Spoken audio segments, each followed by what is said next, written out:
মৌলানা বাবা, আপনারা এখানে যে পুরুষ আসছেন, আপনার এলাকার পরে সিস্টেম বলে অনেক মা বোনরাও ওয়াজ শুনতে আসে, কথা কন ঠিক কিনা? তা আমার মা বোনদের কাছেও কিছু মা বোন পাঠান, তারা যেন মাহফিলে কিছু দিয়ে শরীক থাকে। আর এছাড়া পুরুষের কেশিয়ারিত্ব হইল মহিলারা, কথা কন ঠিক কিনা? যে পুরুষের কেশিয়ার নাম ব্যাংক, এই ঘরে শান্তি নাই। যে পুরুষের কেশিয়ার হইল বউ, এই ঘরে শান্তি আছে।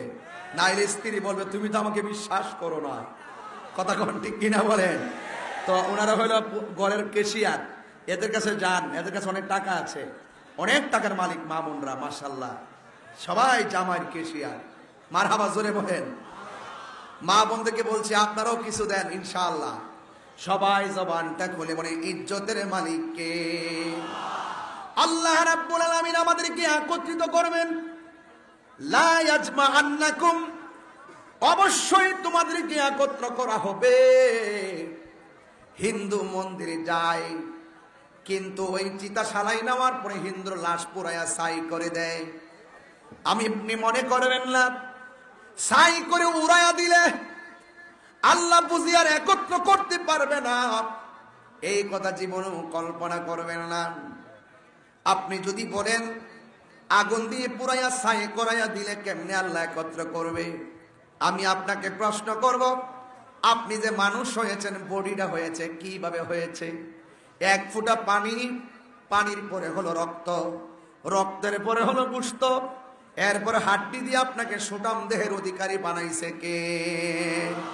লাকাদ খালাকনাল ইনসানা ফি আহসানি তাকওয়িম।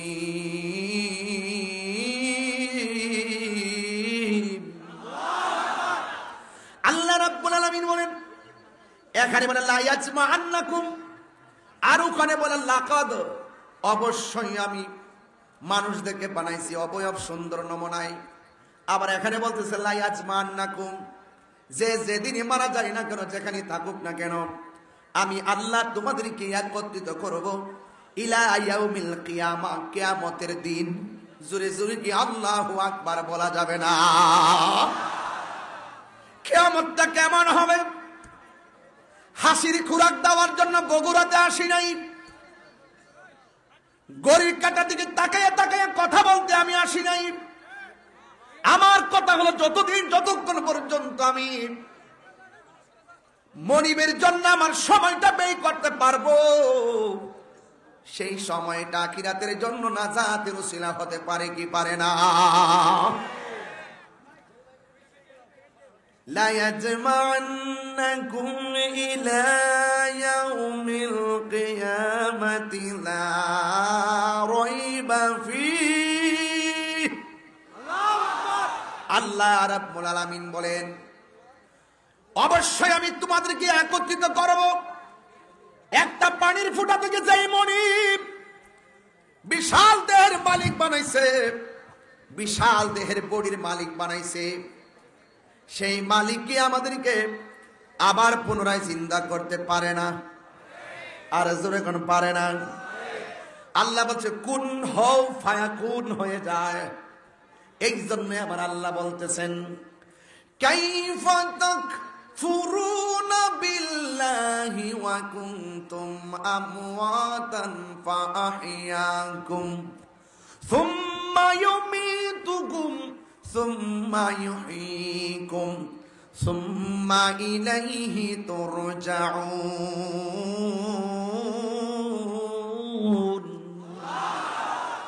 আল্লাহ বলতেছে, হে বান্দা, তোমরা ছিলে নিষ্প্রাণ, তোমরা ছিলে অস্তিত্বহীন, আমি আল্লাহ তোমাদেরকে অস্তিত্ব দিয়েছি, আমি আল্লাহ তোমাদেরকে জীবন দিয়েছি।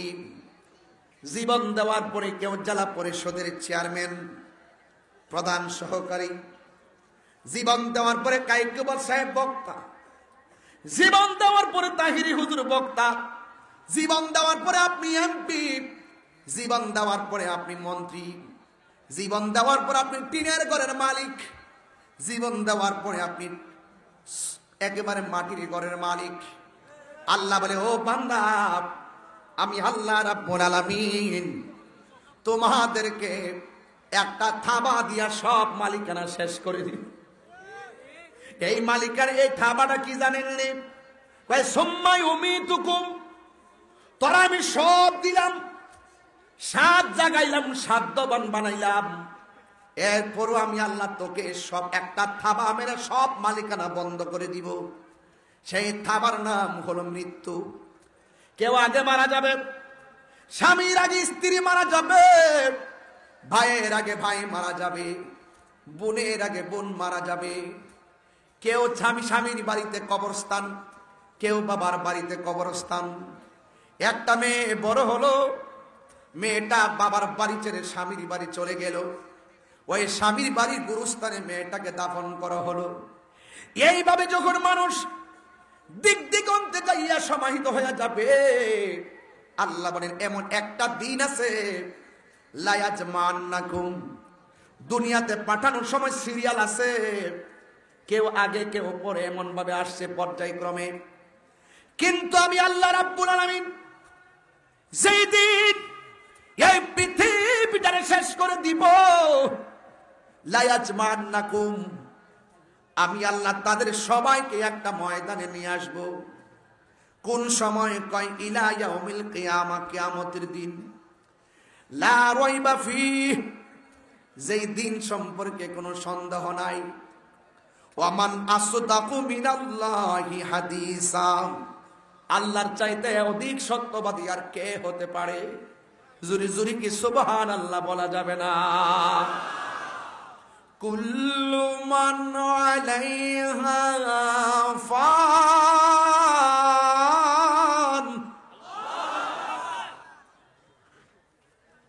ওয়া ইয়াবকা ওয়াজহু রাব্বিকা যুল জালালি ওয়াল ইকরাম।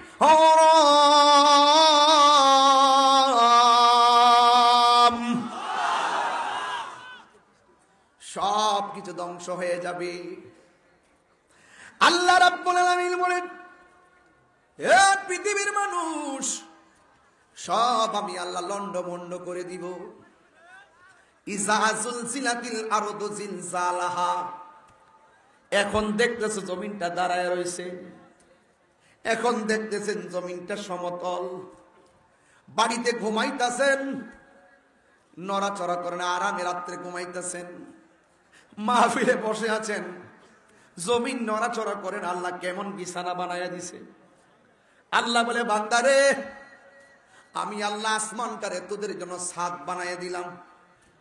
ও বান্দারে, আমি আল্লাহ তোদের জন্য জমিনটারে বিছানা বানায়া দিলাম। দিনের বেলা চলার জন্য আসমানে একটা সূর্য লাগাইয়া দিলাম, রাতের বেলা চলার জন্য আমি আল্লাহ একটা চাঁদ লাগাইয়া কোটি কোটি তারকা দিয়া ফুল সজ্জা বানাইয়া দিলাম। বান্দারা, দুনিয়ার মধ্যে চলবে,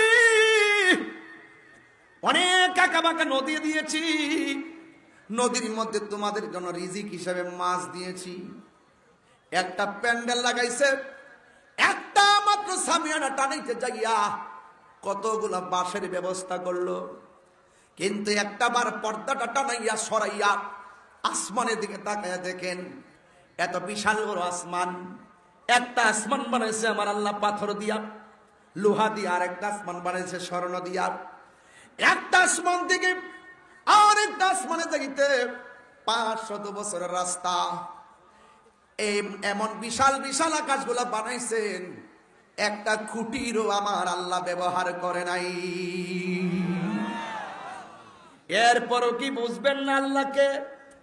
সেই রব যিনি আসমান বানাইছে, সেই রব যিনি জমিন বানাইছে, যেই রব আমাকে অস্তিত্বহীন থেকে অস্তিত্ব দিয়েছেন, সেই রব বলতেছেন লা ইয়াজমান্নাকুম। এই শব্দটা অনেক ভারী। পালাইবি কোথায়, যাইবি কোথায়? কেউ আগে কেউ পরে। নদীর মাছ যদি লাশটারে খাইও ফেলে, হাড্ডি যদি মাটির সঙ্গে মিশায়ও যায়, আমার আল্লাহ পুনরায় আপনাকে জিন্দা করতে পারে কি পারে না?